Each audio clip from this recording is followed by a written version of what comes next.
আপনারা দেখছেন শিরোনাম update, powered by Misba agro product, Arambagh, Hooghly. Co powered by Asha cancer institute, new hospital road, Rampurhat, Birbhum. নমস্কার, আপনারা দেখছেন সংবাদ শিরোনাম, আর শিরোনাম আপডেট নিয়ে আপনাদের সঙ্গে আমি রয়েছি মান্টি।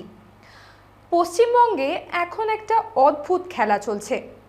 একদিকে অপরাধীদের এনকাউন্টার নিয়ে বিরোধীদের মায়া কান্না, আর অন্যদিকে তৃণমূলের ভেতরের আদি বনাম নব্য লড়াই এখন একেবারে হাটে হাড়ি ভেঙে দিয়েছে।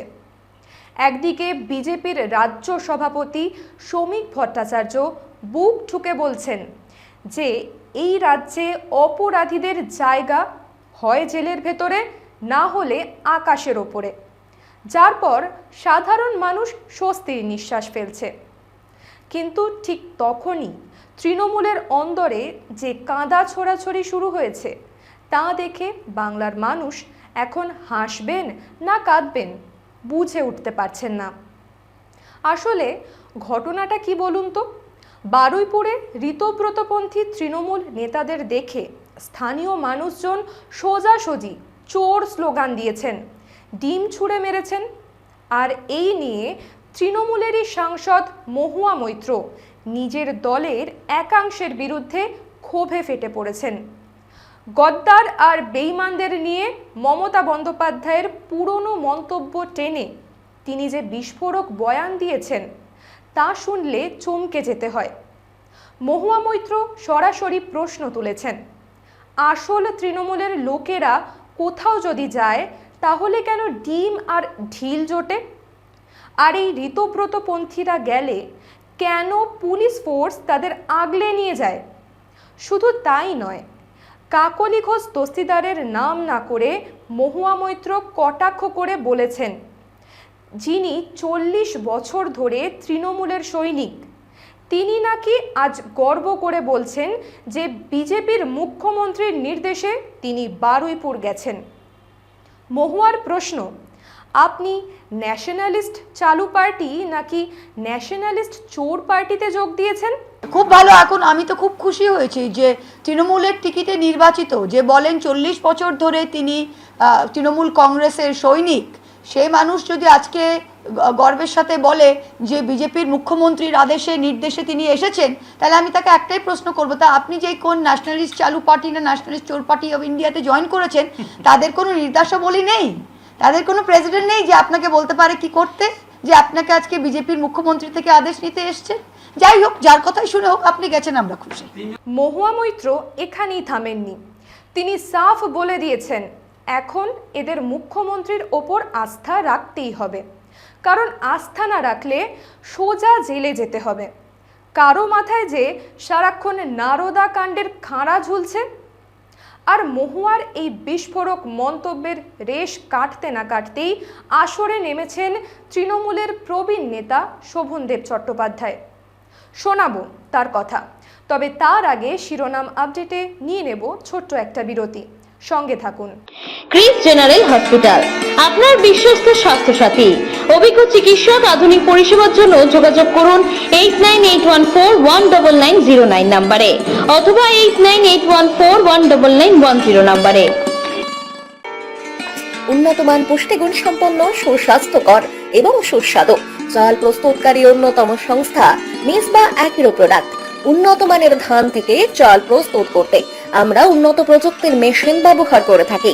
আপনার প্রতিদিনের খাদ্য তালিকায় অবশ্যই রাখুন মিসবা অ্যাগ্রো প্রোডাক্টের পুষ্টিগুণ সম্পন্ন সুস্বাদু চাল। যোগাযোগ করুন বর্ধমান রোড ভায়া বাহলানপুর, বাটলান, হুগলি। যোগাযোগ নম্বর 7001119580।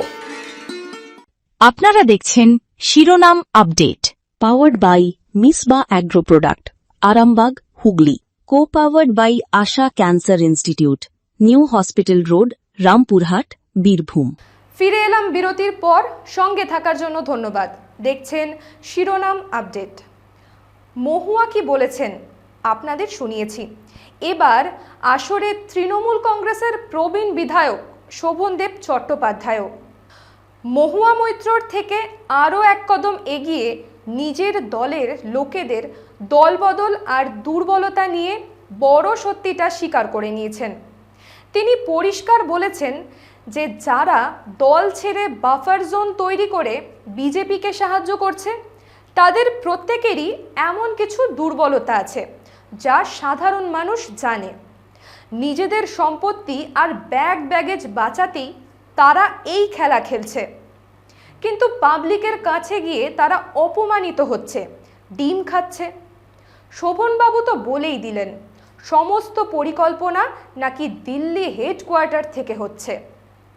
মজার বিষয় হলো যখন সাংবাদিকরা শোভনবাবুকে দুর্নীতির টাকা অ্যাকাউন্টে ঢোকা নিয়ে প্রশ্ন করলেন, সোজা হাত ধুয়ে ফেললেন সেই প্রবীণ নেতা। কি বললেন শুনুন। আমি করতে বলবো, আর আমি বলবোই বা কি করে? দুর্নীতির টাকা ঢুকেছে কিনা এটা আমি কেন বসে বলবো? কি করে? কোনো জায়গায় বলতে পারবো না, আমার জানা নেই, কারণ আমি টাকা ডিল করতাম না। আমি টাকা ডিলও করতাম না, টাকা রিসিভও করতাম না। আমাদের চাঁদা যেটা আমার দায়িত্ব ছিল সেটা আমি করে এসেছি, নিয়ম মতো করে এসেছি। আমরা প্রত্যেকটা মেম্বার 2000 করে টাকা চাঁদা দিতাম এবং যখন যখন দলের প্রয়োজন হয়েছে সে টাকা চেক কেটে দিয়ে দিয়েছি। এর বেশি আমার কিছু বলে জানা নেই। এজেন্সি নিয়ে যতই বড় বড় কথা বলা হোক না কেন, এদের ভেতরের ভয়টা কিন্তু এই বয়ানেই স্পষ্ট। একবার পুরো বিষয়টা মিলিয়ে দেখুন। একদিকে বিজেপির রাজ্য সভাপতি শ্রমিক ভট্টাচার্য যখন মা বোনেদের সুরক্ষায় অপরাধীদের পাতাল থেকে টেনে বের করে জেলের ভেতরে বা আকাশের ওপরে পাঠানোর মতো জিরো টলারেন্স নীতির পক্ষে সওয়াল করছেন, কামদুনির ফাইল রিওপেনের পক্ষে মত দিচ্ছেন, তখন তৃণমূলের অবস্থাটা দেখুন। নিজেদের দলের নেতারাই একে অপরকে চোর গদ্দার বলছেন, সম্পত্তি বাঁচানোর জন্য এদিক ওদিক ছোটাছুটি করছেন, আর মানুষের কাছে ডিম ঢিল এসব খাচ্ছেন। ওদিকে 440 কোটি টাকা ফ্রিজ হয়ে গিয়েছে। একদিকে বিজেপির স্পষ্ট ও কড়া শাসন, আর অন্যদিকে তৃণমূলের এই চরম সার্কাস। বাংলার মানুষ কিন্তু সব দেখছেন এবং বুঝতেও পারছেন কারা আসল কাজটা করে চলেছেন। আপনাদের কি মনে হয়? কমেন্ট বক্সে অবশ্যই আপনাদের মতামত জানাবেন। আর হ্যাঁ, লাইক, শেয়ার আর সাবস্ক্রাইব করতে ভুলবেন না। শিরোনাম আপডেট আজ এ পর্যন্তই। দেখতে থাকুন সংবাদ শিরোনাম। নমস্কার। আপনারা দেখছেন শিরোনাম update, powered by Misba agro product, Arambagh, Hooghly. Co-powered by Asha Cancer Institute, New Hospital Road, Rampurhat, Birbhum.